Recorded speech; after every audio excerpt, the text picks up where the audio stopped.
প্রিয় দর্শক, আপনাদের একটা খুশির সংবাদ দেই যে নেতানিয়াহু আর নেই। অবশ্যই নেই, এটা প্রায় 100% শিওর থাকেন আপনারা যে নেতানিয়াহু আর নেই। হয়তো এই গুঞ্জনগুলো ওঠার পর অনেকগুলো ভিডিও প্রকাশ করতেছে নেতানিয়াহু প্রতিদিন, মানে ভিডিও অস্থির। মানে সে আজকেও ভিডিও প্রকাশ করছে যে সে এখনো আছে, সে বেঁচে আছে, কিন্তু সবগুলা ভিডিও ভাই এআই এআই এআই এআই। এগুলা আপনারা সবাই বিশ্বাস করেন? এগুলা এআই এআই। কারণ দেখলে আপনারাও বোঝেন, এখন আপনারাও এআই বোঝেন। কারণ হিজড়া দেশের এখন পর্যন্ত যতগুলো গুরুত্বপূর্ণ মিটিং হইছে, যতগুলো গুরুত্বপূর্ণ আলোচনা হইছে, গোপন আলোচনা হইছে, এই আলোচনায় নেতানিয়াহুরে দেখা যায় নাই। নেতানিয়াহু আসেও নাই। সে যে এই মিটিং এ আসে নাই সেটা ওই হিজড়া দেশের জনগণ বুঝতে পারছে এবং ওইখানে আন্দোলন পর্যন্ত হইছে।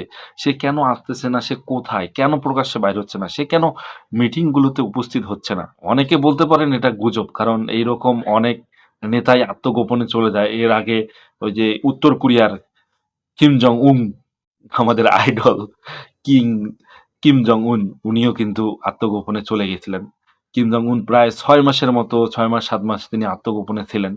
কিন্তু সবাই মনে করছিলেন যে উনি দুনিয়া থেকে চলে গেছে, উনি মারা গেছে, উনার কিডনির সমস্যা, উনি ক্যান্সারে আক্রান্ত হয়ে মারা গেছে। অনেক কিছু ঘটনা লড়ছিল ওই সময়। কিন্তু কিম জং উন কিছুদিন পর, 6 মাস পর দেখা গেল তিনি প্রকাশ্যে আসলেন, তিনি আত্মগোপনে ছিলেন।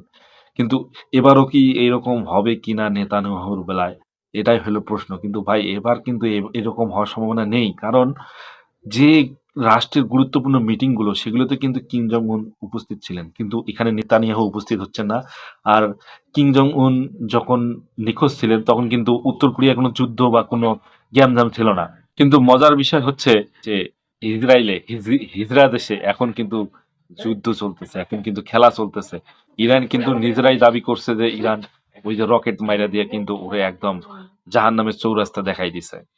তাই মানে আপনারা নিশ্চিত থাকেন যে এই বেটা আল্লাহ নির্ঘাত এই বেটাকে ওই জাহান্নামের চৌরাস্তা দেখাচ্ছে।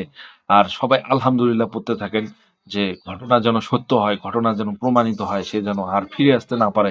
কারণ এর মতো একটা বজ্জাত, এর মতো একটা বদমাইশ, এর মতো একটা লম্পট, এর মতো একটা খারাপ চরিত্রের মানুষ দুনিয়া থেকে বিদায় নিলে সত্যি আলহামদুলিল্লাহ পড়াই যায়।